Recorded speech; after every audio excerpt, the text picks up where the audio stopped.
જય માતાજી। આજે આપણે ત્યાં એક પ્રગતિશીલ ખેડૂત આવ્યા છે મોટું કાપણી મશીન લેવા માટે।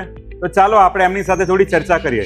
શું નામ છે તમારું? પ્રજાપતિ ચેતન કુમાર। ક્યાંથી આવો છો? હિંમતનગર કાંકરોલ ગામમાંથી આવું છું। અને શું વ્યવસાય કરો છો? ખેતીનો જ વ્યવસાય કરું છું। ખેતીનો વ્યવસાય કરો છો। તો આજે મોટું કાપણી મશીન લેવા આવ્યા છો, તો શેમાં કાપણી કરવી છે તમારે? ઘઉં કાપવાના છે। હાલ મજૂરોની અછત છે, બરાબર। એના માટે હું આ લેવા આવ્યો છું। કેટલા વીઘામાં ઘઉંનું આયોજન છે? 100 વીઘાનું આયોજન છે। 100 વીઘામાં ઘઉંનું આયોજન છે। અરે વાહ, સરસ। તમને કેવી રીતે જાણ થઈ કે અહીંયા કાપણી મશીન મળે છે? અમે રીલ જોઈ હતી, આ રીલમાંથી અમે જોઈને અહીંયા આવ્યા હતા। બરાબર છે। પહેલા તમે કોઈ કાપણી મશીન વાપરેલું છે? ના, કોઈ કામની વસીલો વાપરેલું નથી। બરાબર આ રીલ જોઈ એટલે મજૂરની અછત છે, એના હિસાબે આ લેવા આવવું પડ્યું। બરાબર છે।